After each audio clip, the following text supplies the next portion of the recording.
McCain on his time as POW. I fell in love with my country. File. In this March 14, 1973 file photo, U.S. Navy Lieutenant CMDR. John McCain, Center, is escorted by Lt. CMDR. J. Coop Jr. to Hanoi, Vietnam's GLM airport, after McCain was released from captivity. An aide says that McCain died Saturday, August 25, 2018. He was 81. AP photo, Horst Fass, file, Denver, AP, on October 26, 1967, a missile the size of a telephone pole blew the wing off of John McCain's Skyhawk dive bomber. McCain, then a 31-year-old lieutenant commander in the Navy, parachuted out of the plane and landed in a lake in Hanoi, North Vietnam. He broke both arms and a leg in the fall, was dragged from the lake by an angry crow, and was beaten and bayoneted. Thus began a harrowing, 5-year ordeal that was to define the future senator and presidential candidate's life. Before his imprisonment in Vietnam, McCain was Navy royalty, the grandson and son of 4-star admirals, as well as a self-described lousy student at the U.S. Naval Academy and a hotshot pilot who had survived 3 accidental crashes. His time in captivity gave his life purpose. I have never felt more powerfully free, more my own man, than when I was a small part of an organized resistance to the power that imprisoned me, McCain wrote in his 1997 memoir, Faith of My Fathers. Nothing in life is more liberating than to fight for a cause larger than yourself. When McCain was shot down, his father was poised to assume command over the entire Pacific Theater. Once McCain gave his captors his name, rank and serial number, they realized they had a potential propaganda coup on their hands. McCain was taken to the hospital for some basic treatment. His left arm was left broken, to heal on its own.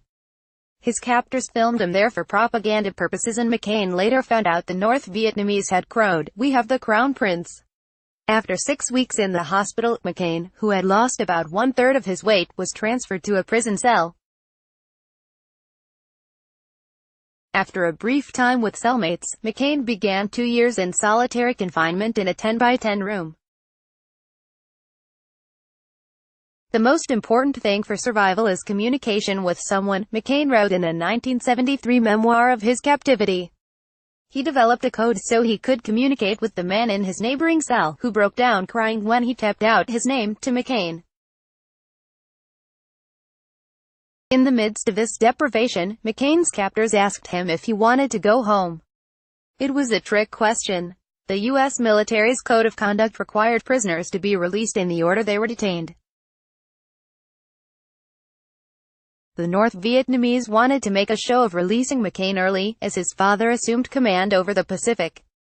McCain refused. "That was character, what you do when people are not watching," said Col. Day, who was imprisoned with McCain. To have gone home at that time would have been absolutely the wrong thing, and he had no intention of dishonoring himself. Instead, McCain was in for the worst bout of torture yet. For 4 days after he refused release, McCain was beaten every 2 hours to 3 hours by 10 guards. Filled with thoughts of suicide, McCain agreed to sign an anti-U.S. propaganda statement confessing to black crimes. He later wrote, "I had learned what we all learned over there, every man has his breaking point. I had reached mine." It was the last time McCain would break. He refused to sign any other statements or meet with visiting American anti-war activists. Eventually, McCain was removed from solitary confinement and mingled with other U.S. prisoners of war. McCain helped them fight boredom by reenacting classic movies and taking part in discussions of the history of the English-language novel, going back to the 18th century. "We only had half the facts right, but John said nobody knew the difference," recalled Orson Swindle, a fellow prisoner. "We were just starved." In December of 1972, McCain and his fellow prisoners cheered as American bombs fell around the prison complex where he was held, the Hanoi Hilton, during the Christmas bombing that marked an escalation of the U.S. offensive. They might die in the attack, but the prisoners figured it was the best chance of subduing the Vietnamese and getting home. On March 14, 1973, it was finally McCain's turn to be released. He was bused to a nearby airport and escorted onto an American plane. There is no way I can describe how I felt as I walked toward that U.S. Air Force plane, McCain wrote. For the rest of his life, McCain would be unable to lift both his arms over his head because of the injuries he suffered during his captivity in Vietnam. But he gained something, too. In prison, I fell in love with my country, he wrote. I had loved her before then, but like most young people, my affection was little more than a simple appreciation for the comforts and privileges most Americans took for granted.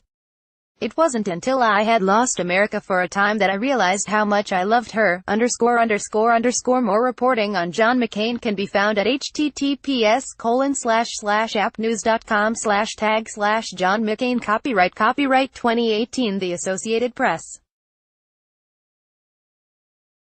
All rights reserved. This material may not be published, broadcast, written or redistributed.